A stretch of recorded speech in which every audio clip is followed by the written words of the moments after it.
Welcome to the Lance Wallnau Show, the show that brings you a perspective on what's happening from coast to coast and around the world with, let's say, the optimism of a Pentecostal with the prophetic pessimism of a Messianic Jew. What can I say? I am a conundrum to myself, but I'm not to Mercedes Sparks, who is joining me today. Welcome, Mercedes. Hey, Lance. We have a mixed bag. That was a muted greeting. I mean, you were laughing a minute ago, reading all my critics doing tweets. She reads tweets, critics of me, and she's laughing uproariously before the show.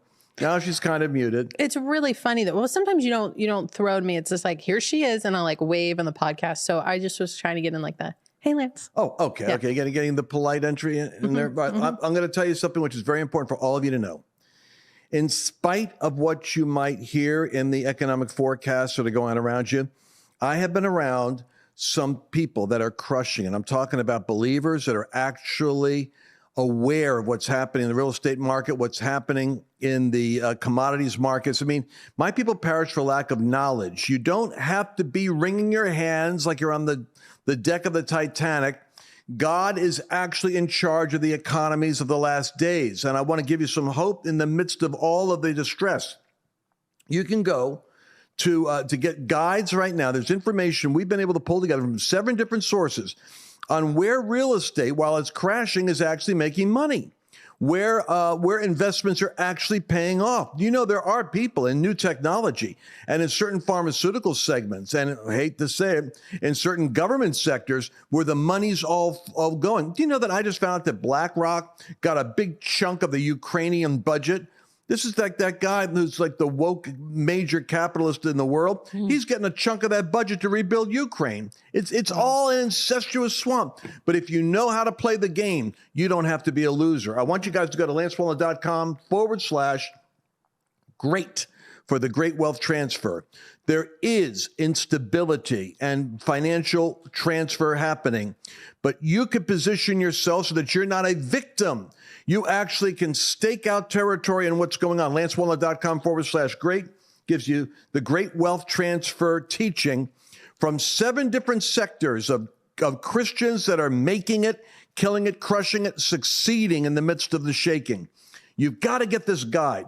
It's 18 pages of information and insight, 7 hours of training, key interviews we do with subject matter experts. I'm just telling you, if you don't have peace of mind, it's because you're not preparing yourself. Noah moved with fear, prepared an ark. I want you to prepare your ark. lancewallnau.com/great. That's for the great transfer of wealth. God has plans for the end time economy, and the devil is not in control of the last days. Jesus is. So let's get right into our subject. Now that we have that wealth transfer out of the way, I want to say that as part of the GOP's deal, I want the good news. Let's start with optimism. I just got a text from Gene Bailey saying he wants to make sure that our Flashpoint broadcasts are going to be optimistic. I don't know. I don't know. Sometimes I'm a little conflicted about that, Mercedes, because I think all broadcasts ought to be truthful. Yep. And if that means that, you're giving a warning, you shouldn't try to make it an optimistic warning. You should make it a warning that is warning. Yeah. And the optimism is take heed to the warning and things will work out for you. Spot on. But, and I'm sure that we're going to have to figure out how to make that happen, because you ought to be strengthened when you hear the news. And I just did a broadcast. Well, actually, I need to get the message. I did like an hour or 2 with Andrew Womack. We had a couple thousand people in Phoenix. And it was really powerful. I got to get those messages for our audience. I don't think you even heard this one yet. It's on how to read the news and be supernaturally empowered with every bad headline.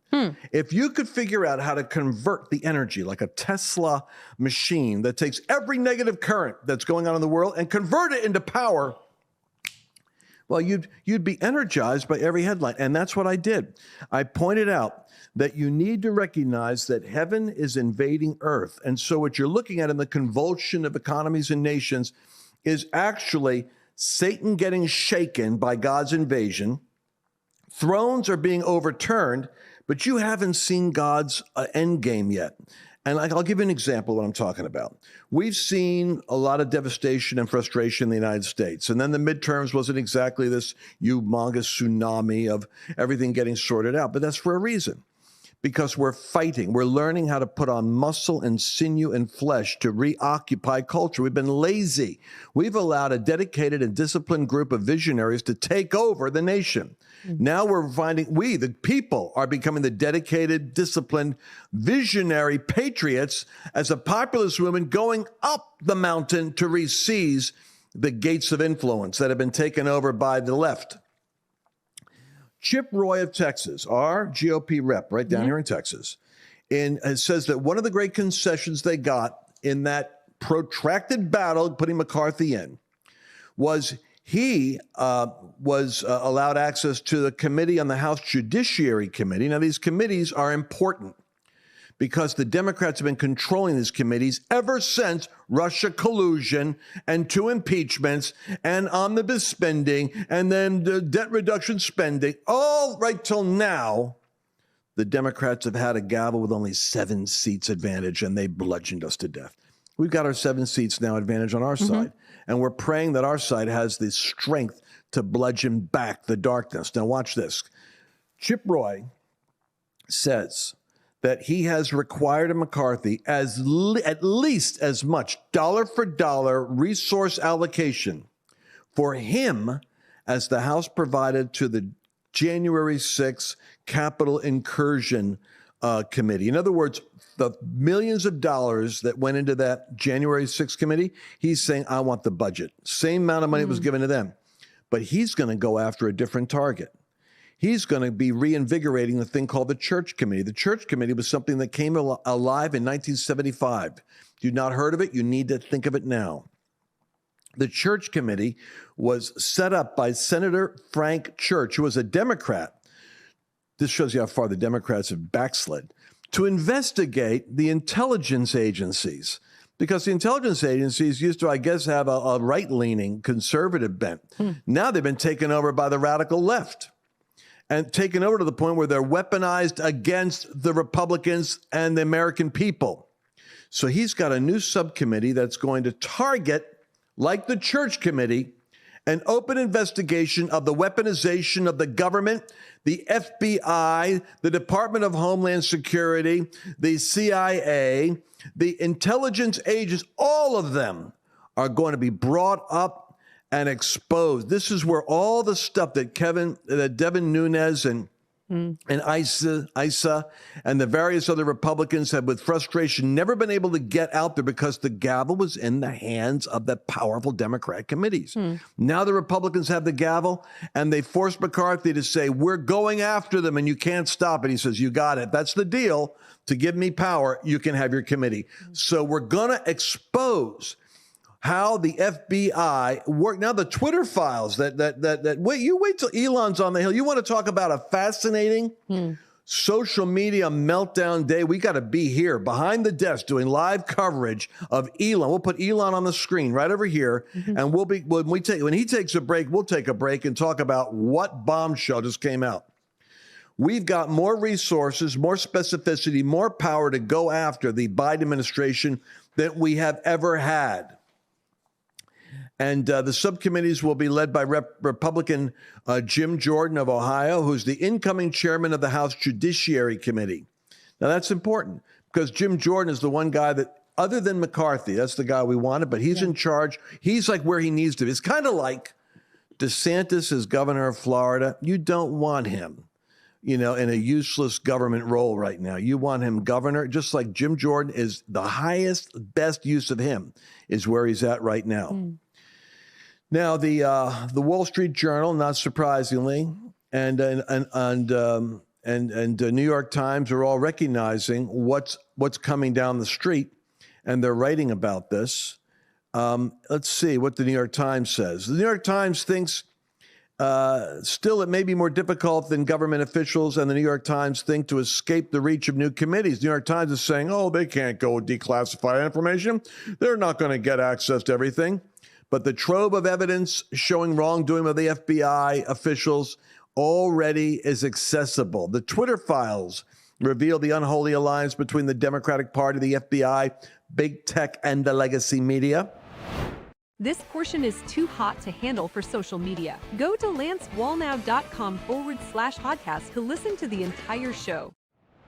the danger is these institutions are not wicked. They are occupied by corrupt influences.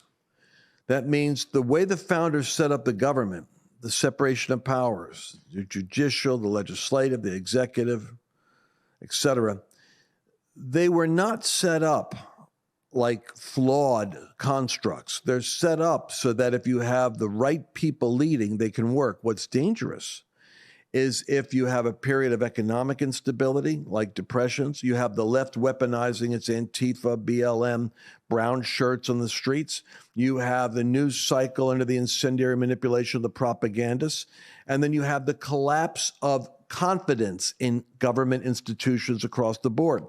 The institutions are being, it's like, the analogy I want to make is, I heard Tucker Carlson say this one night, and it really woke me up. He said he doesn't like the populist movement. And he was very honest about it. He's an intellectual of a rare quality. He said, I am one of the elites. When populism rises up, it's anarchy. It's when the populace, like the French Revolution, the masses rise up to tear down the structures because the structures are serving the elites and not the people. And he said he's concerned about that because he's one of the elites, as well as the elites on the left and the elites on the right. You don't want that level of this is what the Marxists want, the destruction of the American institutions. What we want is the reformation of the American institutions.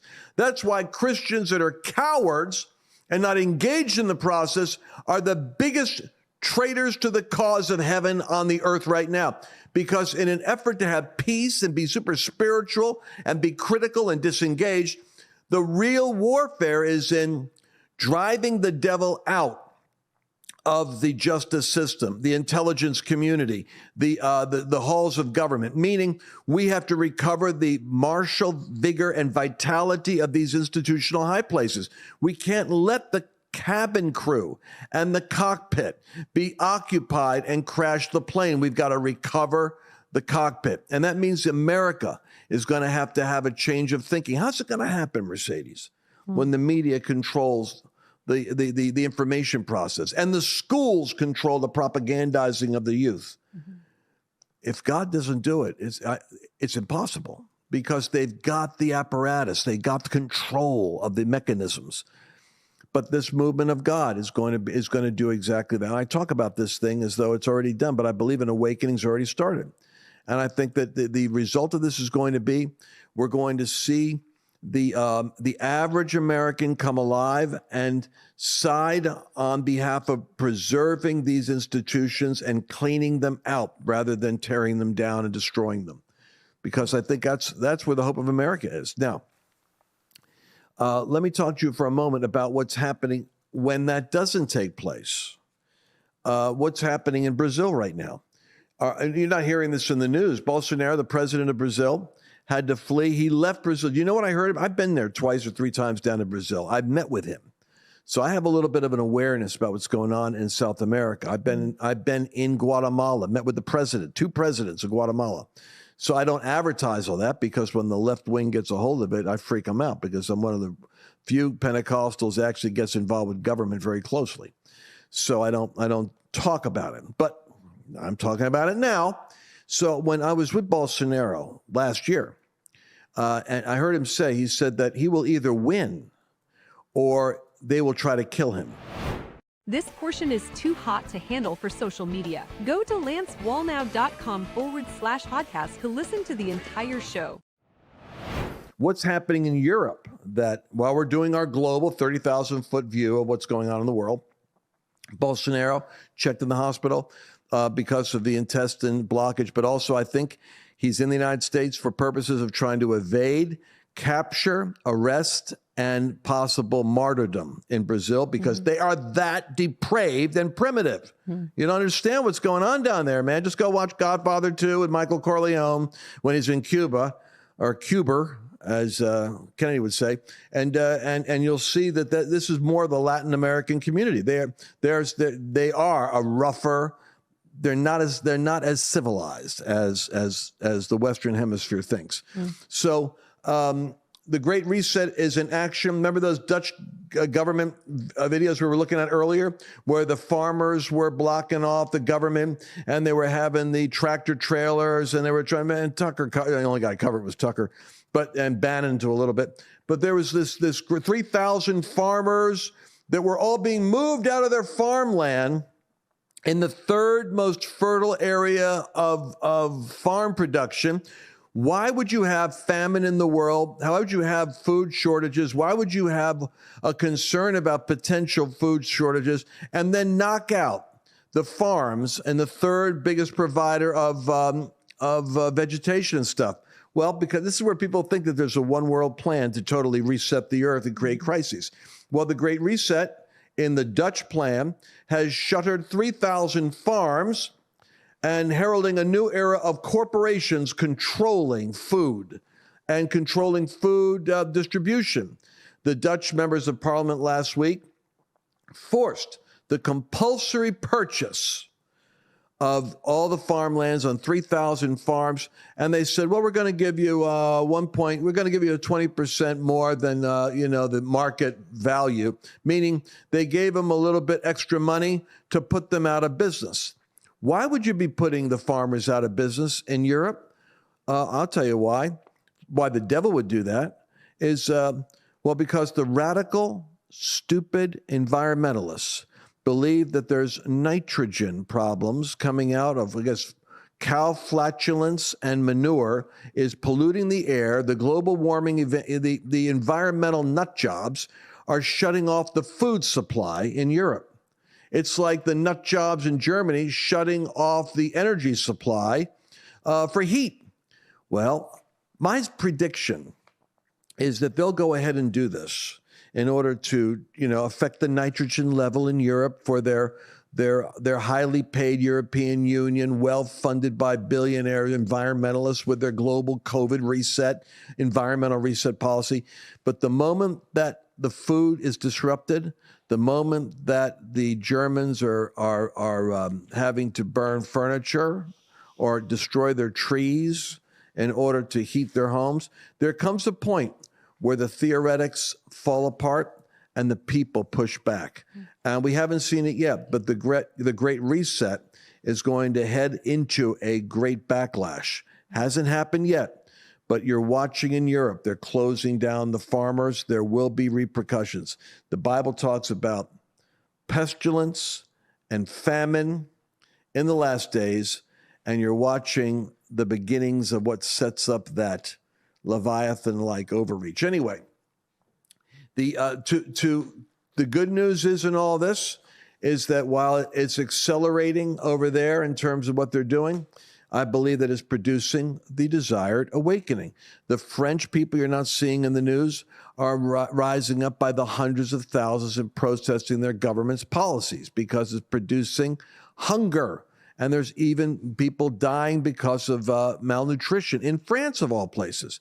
I think you're going to see this instability hit in Brazil and Central America. I don't think the leftists are going to deliver utopia, and I think the people aren't going to like being force-fed communism.